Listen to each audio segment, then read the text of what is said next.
En 2 de Corintios capítulo 8 comenzamos leyendo el versículo 1, dice: ahora, hermanos, les damos a conocer la gracia de Dios que ha sido dada en las iglesias de Macedonia.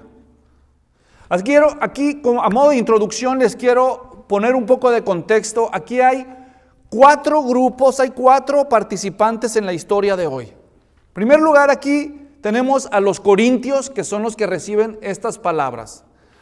Cuando hablamos de los corintios nos referimos a los cristianos que vivían en la ciudad de Corinto. La ciudad de Corinto era una de las ciudades importantes en la provincia de Acaya. Diga Acaya. Les voy a explicar dónde estaba Acaya. Actualmente conocemos ese lugar como Grecia. Es una península que está en forma de triángulo invertido en el mar Egeo, es decir, al norte del mar Mediterráneo. De un lado Grecia, después del mar, tiene a Italia, y del otro lado Grecia, después del mar, tiene a Turquía en la actualidad. En ese tiempo, ese triángulo llamado hoy Grecia, en aquel tiempo se dividía en 3 partes. La parte de la franja del centro se llamaba Grecia también, pero la parte de abajo se llamaba Acaya. ¿Cómo se llamaba?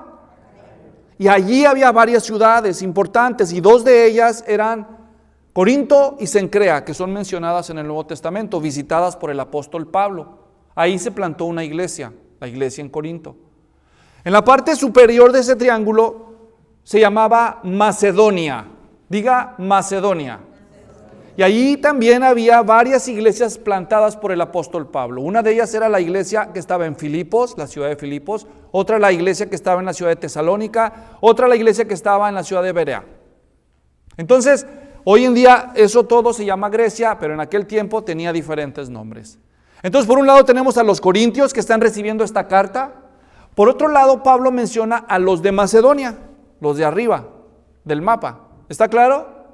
En tercer lugar tenemos a Pablo mismo, que está escribiendo esta carta como uno de los líderes misioneros que había plantado las iglesias que aquí se están mencionando. Pero hay otro grupo aquí que no se menciona, pero que se da por sentado que los lectores saben quién es. Y es el grupo de los cristianos que viven en Jerusalén, en la región de Judea, allá en la tierra de Palestina. ¿Cómo lo sabemos? Porque Romanos 15, versículo 25 dice: pero ahora voy a Jerusalén para el servicio de los santos. Todos ustedes saben que la palabra santos es aplicada en el Nuevo Testamento a los cristianos vivos. ¿Está claro? Así que cuando él dice que va a Jerusalén para el servicio de los santos, se está refiriendo a los cristianos que viven allá en Jerusalén, donde nació el cristianismo. Como ustedes saben, en la ciudad de Jerusalén es donde vino el Espíritu Santo, y la iglesia es enviada por Jesús a todas las naciones. El hecho de que ya estamos en Acaya, en Macedonia, es cumplimiento de eso. Así que todo empezó en Jerusalén.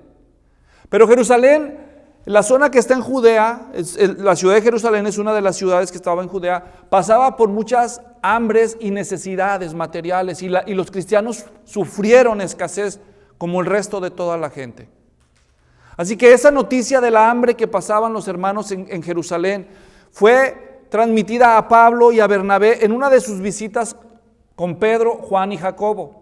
Ellos les encargaron a Pablo y a Bernabé que cuando anduvieran por las naciones se acordaran de la necesidad de sus hermanos, y Pablo lo hizo muy bien. Así que dice en Romanos 15, 25, pero ahora voy a Jerusalén para el servicio de los santos, pues Macedonia y Acaya han tenido a bien hacer una colecta para los pobres de entre los santos que están en Jerusalén. Ahora ya ven la conexión, hermanos. Los de Macedonia y los de Acaya, cuando oyeron que los de Jerusalén estaban pasando por necesidad, dijeron: vamos a hacer una colecta. Vamos a hacer una colecta, y que Pablo y algunos hermanos, cuando vayan en sus viajes, se la lleven y se la entreguen a los hermanos que están en necesidad. Ahora ya estamos más o menos entrando el contexto de la historia. ¿Está claro, hermanos? ¿Sí? Muy bien. Entonces, continúo con Romanos 15, versículo 26, dice: pues Macedonia y Acaya han tenido a bien hacer una colecta para los pobres de entre los santos que están en Jerusalén. Sí, tuvieron a bien hacerlo, y a la verdad que están en deuda con ellos. Porque si los gentiles han participado de sus bienes espirituales, también están obligados a servir a los santos en los bienes materiales. A ver, ¿qué dijo ahí? Aquí Pablo acaba de decir dos cosas que no estamos muy familiarizados a escuchar nosotros en nuestra iglesia. En primer lugar dijo que los cristianos gentiles estaban en deuda con los cristianos judíos de Jerusalén. ¿Oyeron eso? ¿Y por qué estarían en deuda? ¿Acaso sacarían un préstamo hipotecario? ¿O por qué le dice que están en deuda? Y en Romanos 15, 27 agregó, pues están obligados a servir a los santos en los bienes materiales. Pablo está diciendo que los cristianos gentiles no solo estaban en deuda, pero que estaban obligados a participar de sus bienes materiales para las necesidades de los de Jerusalén. ¿Por qué Pablo dice eso? Por una razón muy sencilla, que queda contestada en otros versículos, como en 1 Corintios 9:11, donde Pablo dijo, si en ustedes sembramos lo espiritual, ¿será demasiado que de ustedes cosechemos lo material? Esto es una pregunta que tiene como respuesta algo muy obvio. Voy a volver a hacer la pregunta y ustedes van a decirme cuál es la respuesta que Pablo esperaba.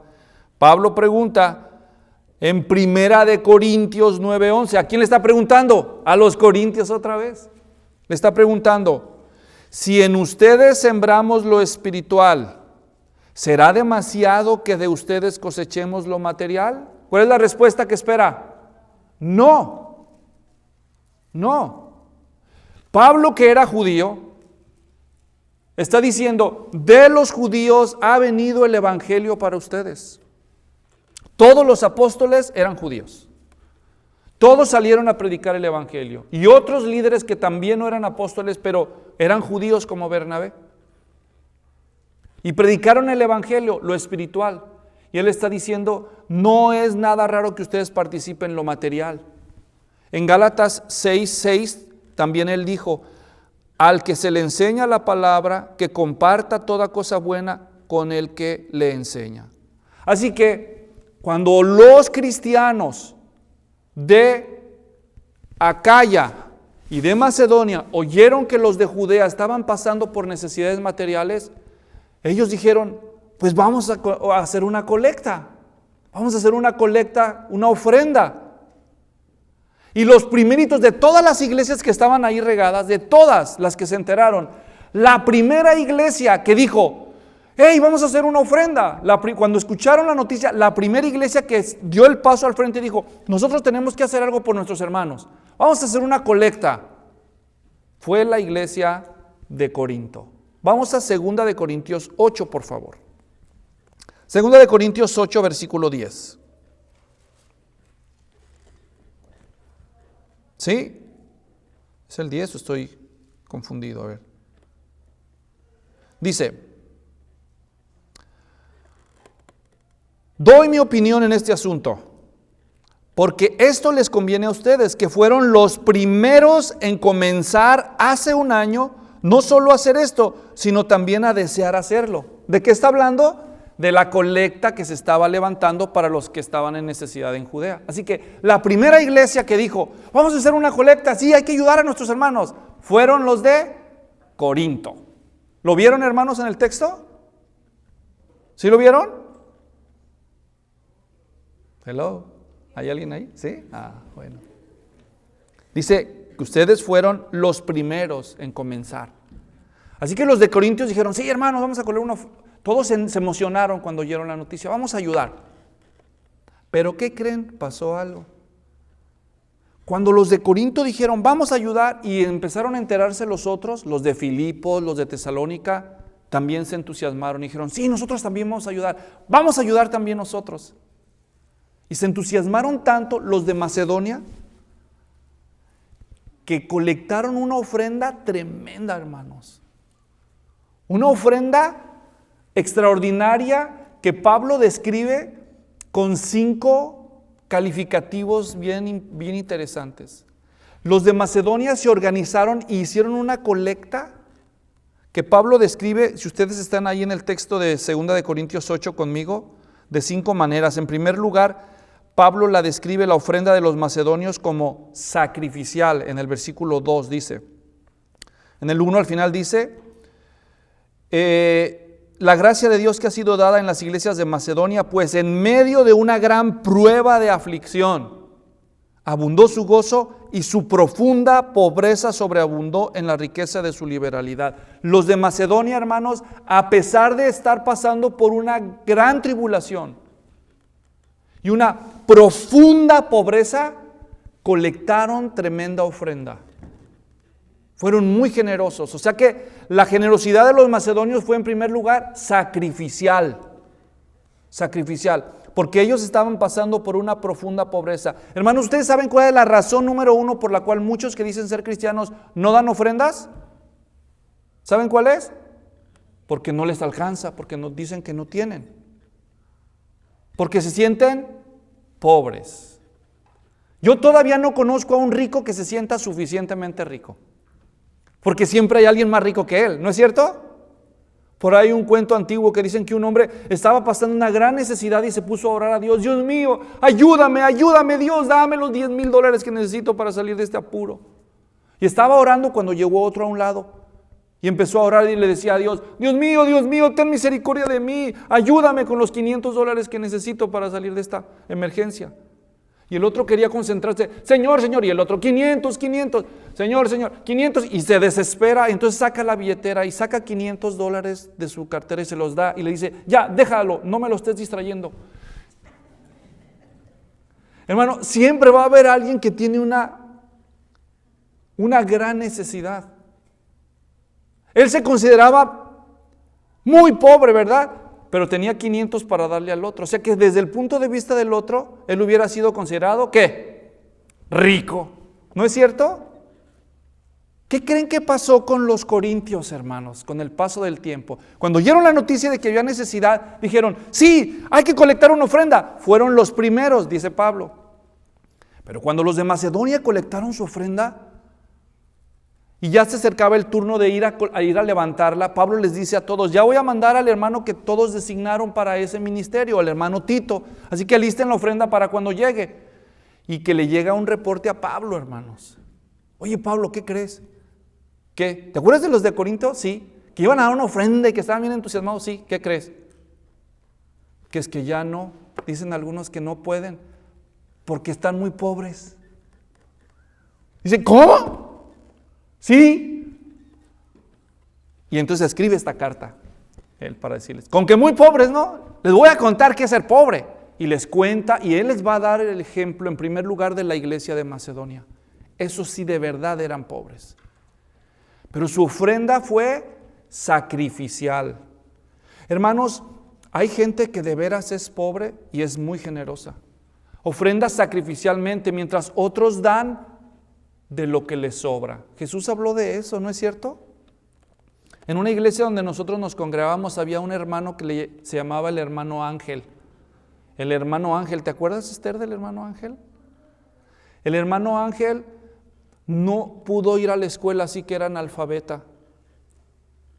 Y no pudo aprender un oficio, así que lo único que hacía era ser albañil, ser ayudante de albañil. Pero cuando era joven, un carro lo atropelló y lo hizo volar por los aires y cayó y le destruyó uno de sus brazos y ya no pudo volver a trabajar. Era lo único que podía hacer y ya no pudo hacerlo. Su madre estaba vieja y enferma y él tenía que cuidar de ella. Así que lo único que le quedó a él era colectar tortillas duras en donde se las donaban para irlas a vender a los que criaban cerdos. Y también recogía latas de aluminio en la calle y de eso sobrevivía. Ese hermano de verdad era pobre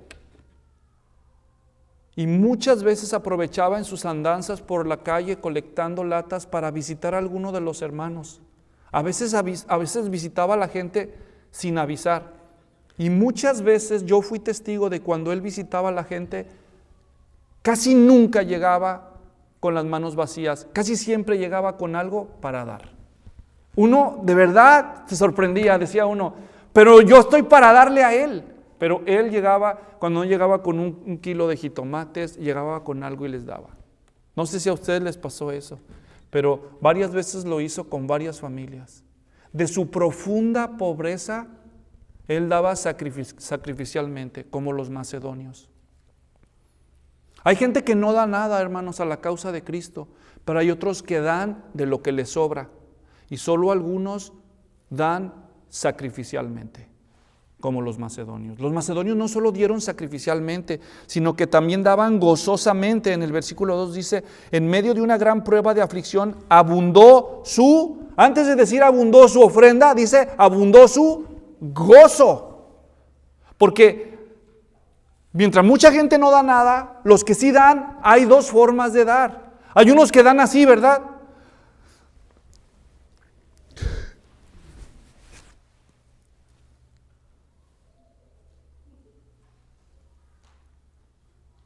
Con dolor, con resignación, como el de la historia que algunos de ustedes tal vez recordarán, que iban a pasar la colecta de las ofrendas y él pues quería dar lo menos que se podía, y abrió así los billetes y vio el uno, dijo, ay, uno de estos, sacó uno, y cuando lo soltó no se dio cuenta que era de a 100, nomás había visto el uno.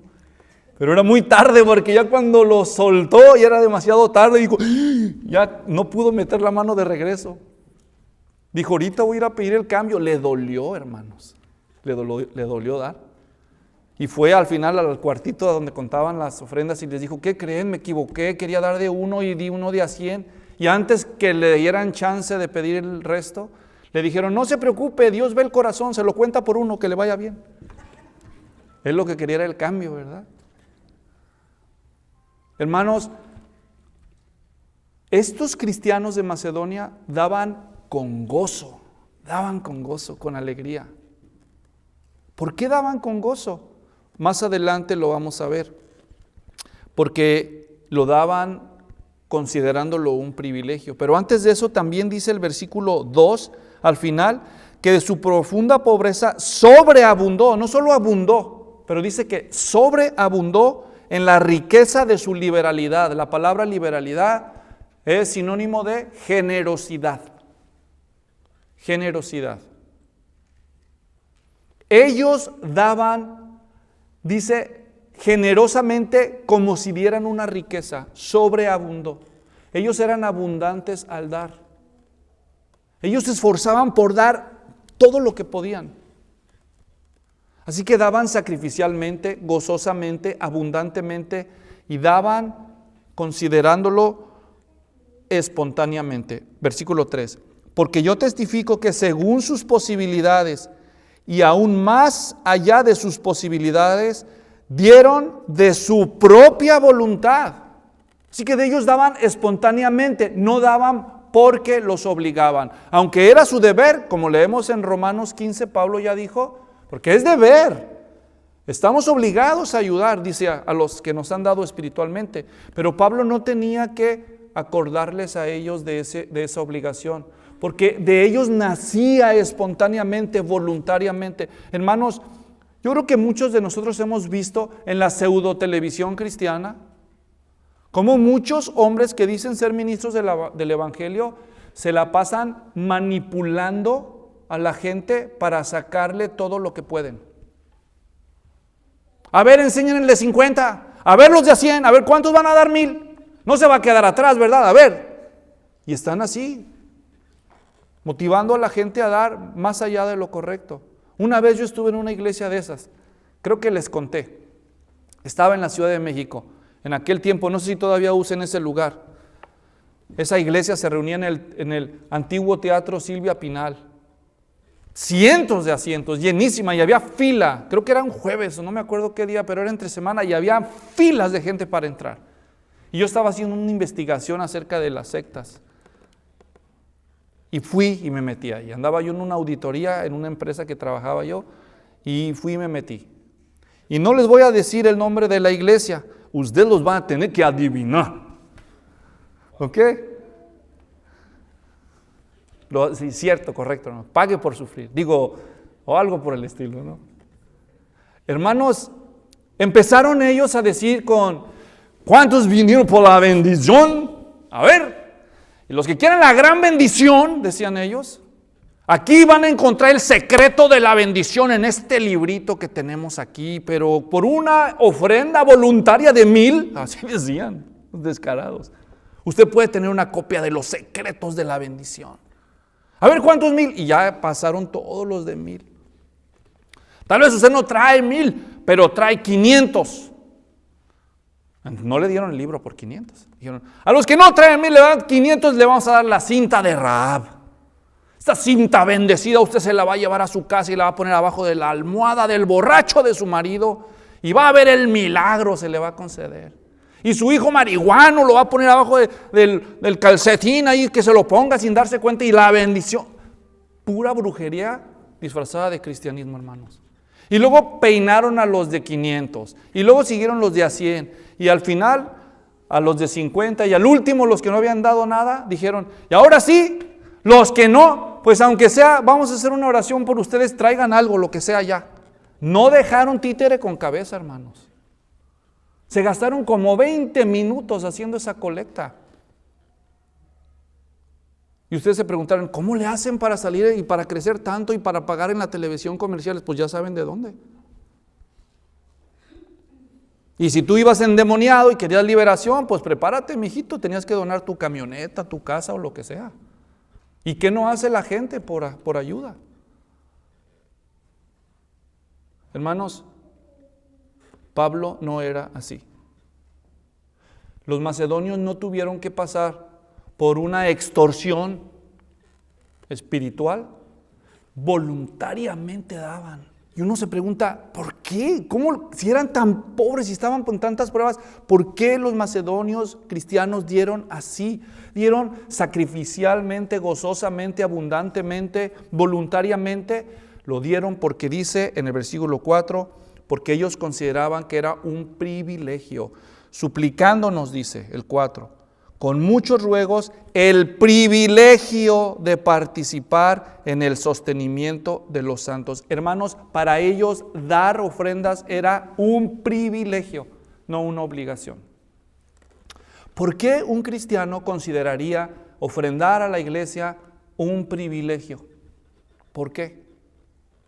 Miren, de entrada, hermanos, deben de saber que hay muchísimas personas y organizaciones no cristianas que son muy benevolentes y dan a causas de ayuda humanitaria. ¿Sabían eso, hermanos? ¿Sabían que Bill Gates, uno de los hombres más ricos del mundo, tiene fundaciones donde donan muchísimo dinero a muchas causas? ¿Sabían eso ustedes? ¿Por qué la gente da? Jesús dijo, más dicha hay en dar que en recibir. Hechos 20:35. El simple hecho de dar hace sentir bien al alma humana. Pero los cristianos somos diferentes, porque nosotros tenemos un ideal mayor, la eternidad. Dios promete que hay recompensas eternas para aquellos que son fieles y obedientes. Que no podemos guardar nada en este mundo porque existe el temor a que el óxido lo corroa y los ladrones lo roben, pero no en el cielo.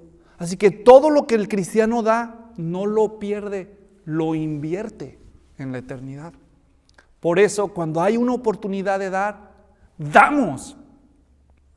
Y el privilegio no es de ellos que reciben lo que damos, sino de nosotros que podemos dar. Así es como los macedonios veían dar ofrendas a la causa cristiana. Pero todo lo que he dicho, hermanos, es decir, dar sacrificialmente, gozosamente, abundantemente, voluntariamente, solo puede ser considerado un privilegio cuando tomas la decisión más importante, y es la que Pablo mencionó en el versículo 5. Una sorpresa que se llevó Pablo. Versículo 5 dice, y esto, o sea, dar esa ofrenda, eso no como lo habíamos esperado. Mire, lo que Pablo esperaba más o menos era esto. Pablo dice, conociendo a mis hermanos de Filipos, conociendo a mis hermanos de Tesalónica, cuando sepan de la necesidad que hay allá en Judea, en Jerusalén, van a querer dar una ofrenda también. Pero cuando él llega con la noticia, lo que los cristianos de Macedonia dijeron primero no fue eso. Dijeron otra cosa que tomó a Pablo por sorpresa. ¿Y qué dijeron? Versículo 5. Dice, esto no como lo habíamos esperado, sino que primeramente se dieron a sí mismos al Señor. No dieron primero su dinero. ¿Qué dieron? A sí mismos sus propias vidas, hermanos. Hermanos, la razón por la que muchos cristianos sufren por dar ofrendas a la causa de Cristo es porque todavía no se entregan a sí mismos al Señor. Cuando cada uno de nosotros reconoce que Jesucristo es el Señor, Jesucristo es el amo, el dueño de todo, y que Él se dio por nosotros, y nosotros experimentamos el perdón de nuestros pecados y la esperanza de la vida eterna, somos llamados a seguirlo. Uno en respuesta debe decir, Señor, me entrego a ti, me entrego completamente a ti. Y cuando Pablo llega a Macedonia y les habla de esta oportunidad, para los macedonios cristianos fue la oportunidad de renovar su entrega a Jesucristo. Cuando tú ya te das por entero a Jesucristo, ya dar lo que sea, lo demás es fácil, porque ya diste lo más importante, tu propia vida. Cuando alguien se entrega a Jesús, miren hermanos cómo se ve cuando alguien entrega a Jesucristo, su vida primero. Cuando una persona deja de luchar con Dios, reservando algunas áreas de su vida para Él, sino que entrega todo en su vida para Dios, hay un cambio de actitud. Cuando nosotros queremos seguir en control, resistiéndonos a la entrega a Dios, cuando nosotros queremos seguir en control de nuestra vida, sin querer convertimos nuestra relación con Dios en una especie de pata de conejo, como un amuleto espiritual. No usamos a Dios o queremos usarlo para que bendiga aquellas cosas que nosotros queremos, pero nosotros seguimos manteniendo el control de las otras que no queremos entregar. Pero cuando soltamos todo al Señor, ahora nuestra confianza está puesta en Él completamente. Completamente confiamos en Él. Confiamos en Dios para lo que ha de venir para nuestro futuro y para nuestras necesidades. Y empezamos a responder de manera diferente. Noten lo que Pablo dice que ellos primeramente se dieron al Señor y luego dieron una ofrenda. No, eso no es lo que dice el texto. El texto dice que ellos se dieron primeramente a sí mismos al Señor y luego a nosotros, dice. Cuando alguien entrega su vida al Señor, lo primero que se nota en su vida, el cambio, es que esa persona empieza a tener una actitud de entrega también a la autoridad que Dios ha puesto en su vida. O sea, imagínense una mujer casada, que dice que se convierte en cristiana, pero no soporta que su marido le dé órdenes o que su marido sea de una manera diferente a la que ella no le gusta. No necesariamente mala, simplemente no le gusta. Pero cuando la mujer se entrega al Señor, deja de luchar. Y ella voltea con su marido y le dice, mi amor, tú eres la cabeza, yo soy la ayuda idónea, no eres tú la ayuda idónea. Y lo que tú digas, lo que Dios te lleve, yo oro por ti y yo estoy para apoyarte. Y hay un cambio de actitud. No solo hay un cambio, una entrega al Señor, pero después de entregarse al Señor, se entrega a su autoridad. Cuando un hijo se convierte a Cristo y se entrega completamente a Cristo, lo primero que se nota es que el hijo en la casa va con sus padres y se sujeta a sus padres. ¿Lo han visto, hermanos? Lo mismo pasa en el trabajo. El empleado cristiano deja de estar jugándole las contras y socavando la reputación de su patrón, de su supervisor, y se sujeta a su patrón. El estudiante hace lo mismo con su maestro. El que es miembro de un equipo con su entrenador, y así en todas las facetas de la vida, incluyendo la iglesia.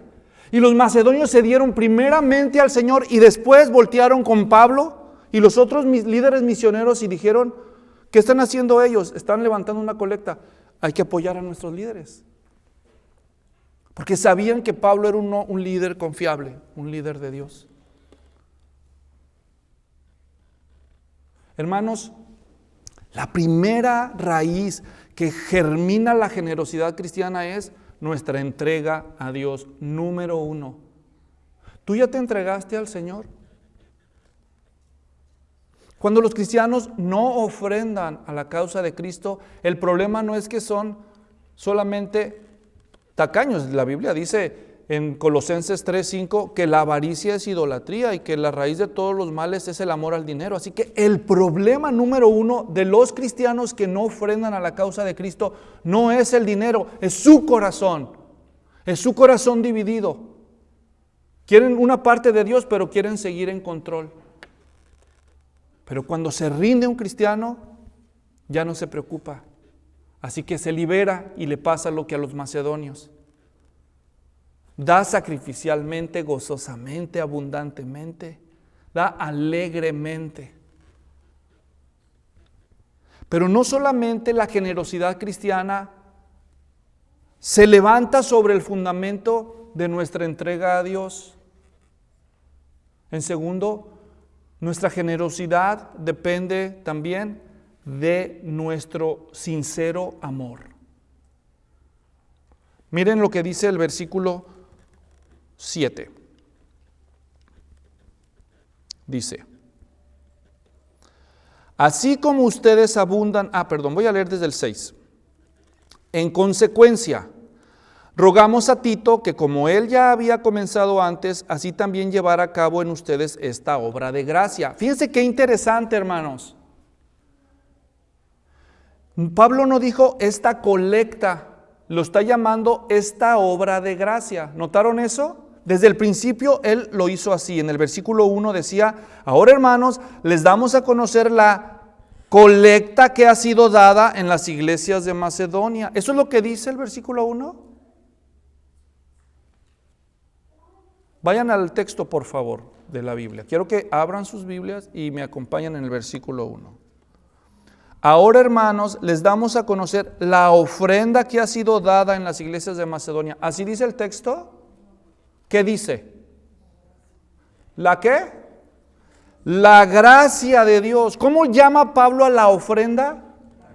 Fíjense que nunca usa la palabra ofrenda, colecta o contribución, sino que él prefiere la palabra gracia u obra de gracia. Cuando se da una ofrenda, ¿quién la da? ¿Quién da la ofrenda? ¿Quién da la ofrenda? La gente da la ofrenda. Pero la gracia, ¿quién da la gracia? Dios. Vean el versículo 6. En consecuencia, rogamos a Tito que como él ya había comenzado antes, así también llevara a cabo en ustedes esta colecta, pero no dice colecta. ¿Qué dice? Esta obra de gracia. Otra vez, versículo 7. Pero así como ustedes abundan en todo, en fe, en palabra, en conocimiento, en toda solicitud y en el amor que hemos inspirado en ustedes, vean que también abunden en esta ofrenda. ¿Eso dice? ¿Qué dice? Obra de gracia. Una y otra vez, lo va a volver a decir en el versículo 19, una y otra vez. Pablo, en lugar de llamarle ofrenda o colecta, le llama obra de gracia. Gracia, gracia. ¿Por qué hizo Pablo eso? Esto explica por qué dar una ofrenda es un privilegio para nosotros. ¿Saben por qué? Porque nosotros solamente podemos dar de lo que tenemos, no podemos dar de lo que no tenemos. Y lo que tenemos, ¿quién nos lo dio? Dios. Así que para que los cristianos entendieran que no eran los que recibían la ofrenda los privilegiados y los que la daban, los que los privilegiaban, eran los que daban la ofrenda a los privilegiados, porque solo la podían dar como una evidencia de que habían sido favorecidos con la gracia de Dios. Por eso cuando damos nosotros es una obra de gracia, porque es una evidencia de que Dios ha sido fiel y nos dio para dar. Pero no solo damos porque Él nos dio primero, sino porque decimos que lo amamos. En el versículo 7 dice que así como ustedes, y está hablando de los corintios abundan en todo, en fe, en palabra, en conocimiento, en toda solicitud y en el amor que hemos inspirado en ustedes. Vean que también abunden en esta obra de gracia. ¿Qué está diciendo Pablo? Cuando él plantó la iglesia de los Corintios, Dios derramó en los Corintios todos los dones espirituales. Tenía fama esta iglesia en todo el mundo. ¿Cuál es la iglesia que ha recibido más dones espirituales? Y la gente decía, Corinto. Alguien recibió el don de sanidades en Corinto. Alguien habla en lenguas en Corinto. Alguien habla de interpretación de lenguas en Corinto. Alguien tiene el don de fe en Corinto. Tú dime el don, y en Corinto habían recibido abundancia de dones. Eran famosos por todos los dones con los que Dios los había enriquecido espiritualmente. Ahí cantaba alguien mejor que Sheila y Diana. Dice, no, pues todos los dones les tocaron a estos. Y entonces los corintios cuando le decían, no, dichosos ustedes, les tocaron todos los dones, ellos decían, sí, gracias, no, estamos tan agradecidos, amamos al Señor tanto porque nos bendijo tanto. Y decían que amaban a Dios. Pero cuando se trató de dar la colecta, ellos decían, no, sí, amamos al Señor, que podemos servir a su iglesia. Y después aquel día que dijeron, no, vamos a colectar, vamos a hacer una colecta para los hermanos de allá, porque los amamos. Así que a ellos les encantaba decir que amaban a Dios y a los hermanos. Y entonces Pablo les va a agarrar la palabra y les va a decir en el versículo 8, en el 7 ya les dijo, así como abundan en todos los dones, dice, y en el amor que hemos inspirado en ustedes, vean también que abunden en esta obra de gracia. O sea, Pablo le está diciendo, hermanos, sean proporcionales. Todo lo que han recibido de Dios, todo el amor que dicen tenerle a Dios, que se note también con una vida generosa. Versículo 8. No digo esto como un mandamiento, que pudo haberlo dicho, ¿verdad? Como en Romanos 15. Es su obligación, pero no lo dijo. Dice, no digo esto como un mandamiento, sino para probar, para ponerlos a prueba. ¿En qué sentido? Por la solicitud de otros también para probar la sinceridad del amor de ustedes. Oh Dios, cuánto te amo, cuánto amamos a nuestros hermanos. ¿Ah, sí? Bueno, entonces, pues, que se note, ¿no? ¿Cómo? Con su generosidad. Así que la segunda razón por la que los cristianos son generosos a la causa de Cristo es por su sincero amor por Cristo y por el cuerpo de Cristo. Cristo mismo es nuestro mejor ejemplo. El versículo 9 dice, porque conocen la gracia de nuestro Señor Jesucristo, que siendo rico, sin embargo, por amor a ustedes, se hizo pobre. O sea, está diciendo, miren Corintios, ustedes dicen que aman y que aman, sigan el ejemplo de Jesucristo. Él siendo rico, por amor a ustedes. Fíjense cómo Pablo no dice por amor a nosotros, dice por amor a ustedes, tan enriquecidos con tanto don. Por amor a ustedes Cristo se hizo pobre. Dice, para que por medio de su pobreza ustedes llegaran a ser ricos. ¿Qué está diciendo con esto él? Bueno, sigan el ejemplo de Cristo. Ustedes dicen que no dan porque están pobres, pero Cristo se hizo pobre por amor a ustedes. Si de veras aman, si el amor que ustedes profesan es sincero, entonces que se note con generosidad. Con generosidad. Y la tercera razón que él va a decir para estimular la generosidad de los corintios está en los últimos versículos del 10 al 15. Dice, doy mi opinión en este asunto, porque esto les conviene a ustedes, que fueron los primeros en comenzar hace un año no solo a hacer esto, sino también a desear hacerlo. ¿Se acuerdan cómo dijimos al principio? Cuando dijeron, hay necesidad en Judea. Los corintios fueron los primeros en decir, nosotros queremos ayudar, nosotros queremos hacer una colecta. Hermanos, ¿quién los obligó a los corintios a decir eso? ¿Alguien los obligó? Nadie. Ellos solitos les nació de corazón y eso era bueno. Hermanos, ellos se comprometieron con sus palabras. Porque cuando los de Macedonia oyeron que ellos iban a ofrendar, se animaron también. No más que al final cambiaron de opinión. Así que aquí tenemos a Pablo recordándole a los corintios lo que ellos dijeron que iban a hacer. Ellos se comprometieron que iban a ayudar. Si Pablo hubiera sido mexicano, hermanos, si Pablo hubiera sido mexicano, capaz que les hubiera dicho, ¿o qué? ¿Se van a rajar ahorita? Ahí andaban diciendo, ¿ahora van a andar de rajones? Pero no era mexicano. Así que él se los dice de una manera diferente. Observen cómo lo dice en el versículo 11.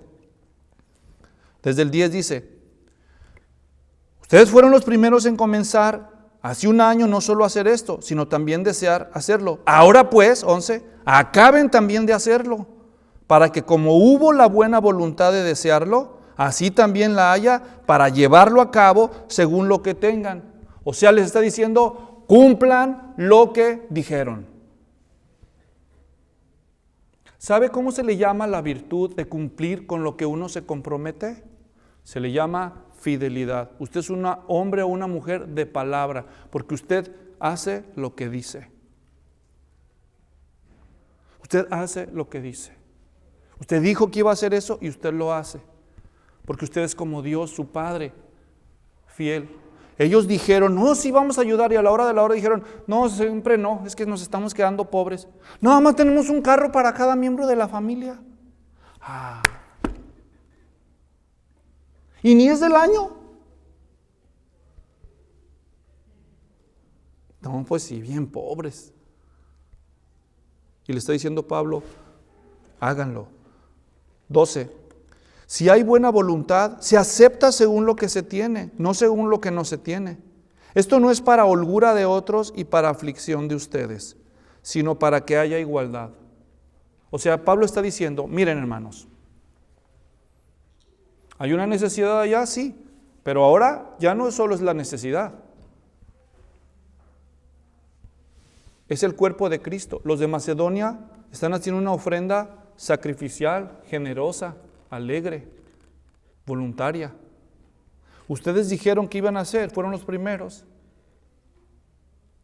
No estoy diciendo que ustedes den para que los de Jerusalén sean ricos. Estoy diciendo que seamos equitativos, igualitarios en el compromiso de dar a la causa de Cristo. Porque solo unos dan y otros prometen y luego no dan. Y algunos ni siquiera se comprometen.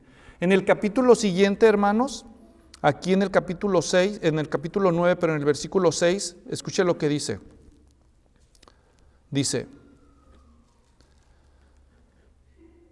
en el 7, 9, 7, que cada uno dé como propuso en su corazón, no de mala gana ni por obligación, porque Dios ama al que da con alegría.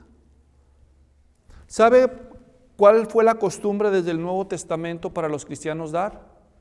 Tomar una decisión en su corazón. Eso significa proponer en su corazón. Hoy hay debate entre los círculos cristianos si se debe dar el diezmo o no. Y le encanta a la gente discutir estos asuntos. Normalmente los que discuten son los que no quieren dar el diezmo. Pero si quieren que les diga algo, no se preocupen. El diezmo no es una ley en el Nuevo Testamento. Sería demasiado poco para dar. Porque el Nuevo Testamento supera en todo. La gracia supera la ley.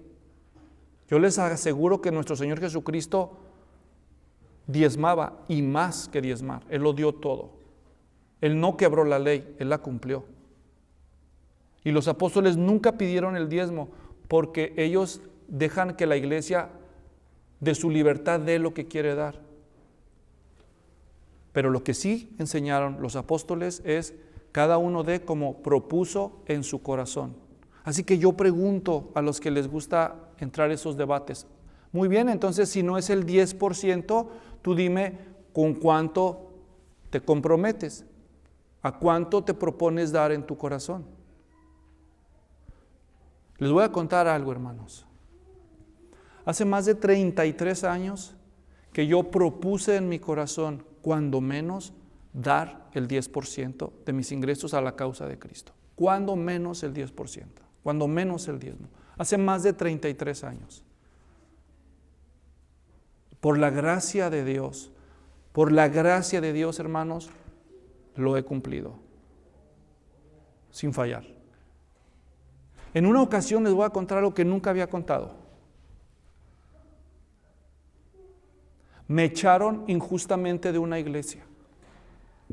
Me sacaron injustamente de una iglesia. Pero como yo me había comprometido ante el Señor a dar una ofrenda, yo seguí mandando mis diezmos a esa iglesia, aunque me sacaron injustamente. Porque cuando uno propone en su corazón, hace esto por el Señor. Así que yo les pregunto, ¿cuánto se han propuesto dar en su corazón? Mira, cuando tú no te propones en tu corazón dar un porcentaje o una cantidad a la causa de Cristo, te lavas las manos. Dices, voy a ver, de lo que tenga daré, y te esperas hasta el final y terminas dando limosna como cuando no conocíamos al Señor, y a veces ni eso damos. Pero cuando uno se propone en su corazón dar un porcentaje, el 10% o lo que sea, más o menos, cada vez que tú recibes un ingreso es lo primero que tú separas, y tú lo das al Señor porque ya lo propusiste en tu corazón. Aquí la pregunta que quedaría sería, lo que tú estás separando en tu corazón, ¿se parece a la ofrenda que Pablo está tratando de modelarle a los corintios? Es decir, lo que tú separas para dar, lo que tú te propones en tu corazón dar a la causa de Cristo, ¿es sacrificial? ¿Es abundante? ¿Es alegre? ¿Es voluntario? Y lo cumples. Porque si no te comprometes, entonces no lo haces. No lo haces. Ahí es donde nosotros demostramos nuestra fidelidad. Nuestra fidelidad a Cristo y nuestra fidelidad a la causa de Cristo. Hermanos, este es un tiempo para dar gracias a Dios por su provisión. Pero también es un tiempo para orar, para que Dios siga obrando en nuestros corazones la generosidad y para que siga supliendo las necesidades de su iglesia. Oremos. Señor, damos gracias por tu palabra. Muy pronto vamos a celebrar un día de acción de gracias porque tú has sido generoso y fiel con nuestros hogares y nuestras familias. Suplicamos, Señor, que sigas tú proveyendo para cada uno de nosotros pueda participar de este alto privilegio que es el dar sacrificialmente, dar gozosamente, dar abundantemente, dar voluntariamente. Esa es mi oración por cada uno de nosotros en el nombre de Jesús. Amén.